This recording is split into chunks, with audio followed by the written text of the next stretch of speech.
Assalamualaikum guys. Nah, di sini saya akan memperkenalkan diri terlebih dahulu.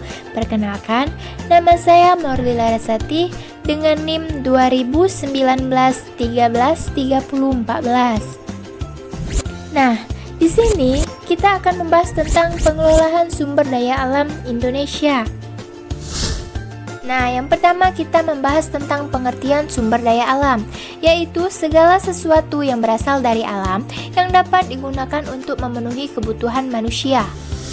Yang kedua, sumber daya alam berdasarkan pemanfaatan.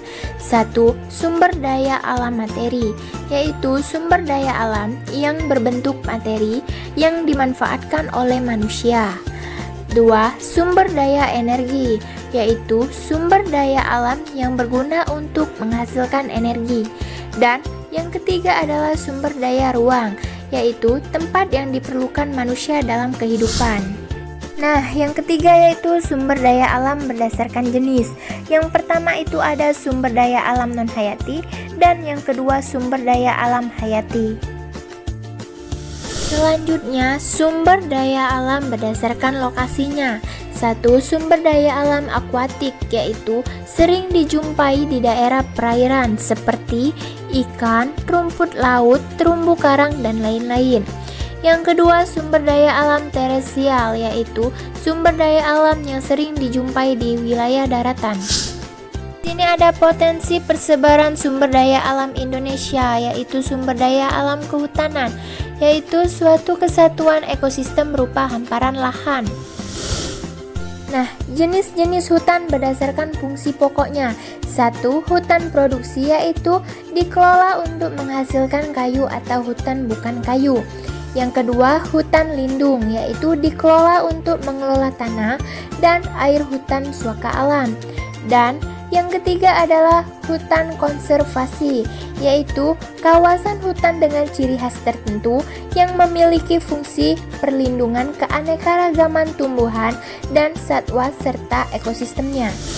Sumber daya alam pertambangan, yaitu rangkaian kegiatan dalam rangka upaya pencarian, penambangan, pengelolaan, dan pemanfaatan. Selanjutnya, sumber daya alam kelautan dibagi menjadi 3. 1. Hutan mangrove, yaitu hutan khas yang hidup di sepanjang pantai di daerah tropis. Dan yang kedua, terumbu karang, yaitu terbentuk dari kapur yang sebagian besar dihasilkan dari koral. Dan yang ketiga adalah lamun, tumbuhan tinggi yang sudah sepenuhnya menyesuaikan diri hidup terendam di dalam laut. Sini ada juga ya guys, yaitu sumber daya wisata, yaitu segala sesuatu yang memainkan peran penting dalam menarik wisatawan. Adapun pemanfaatan sumber daya alam: 1. Adanya faktor keterbatasan, 2. Penyebaran, dan 3. Sumber daya alam yang dapat diperbarui dan tidak. Adapun dampak dari pemanfaatan sumber daya alam sesuai kebutuhan. Pemanfaatan sumber daya alam akan berimbas kepada kesejahteraan kehidupan manusia karena kebutuhan hidupnya akan terpenuhi. Namun, pemanfaatan secara terus-menerus juga akan berakibat negatif. Contoh, akan terjadi polusi terhadap manusia. Nah, yang terakhir kita akan membahas cara mengelola sumber daya alam Indonesia.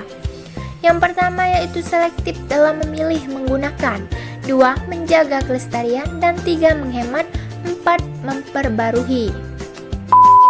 Nah, mungkin itu saja yang bisa saya sampaikan tentang pengelolaan sumber daya alam Indonesia.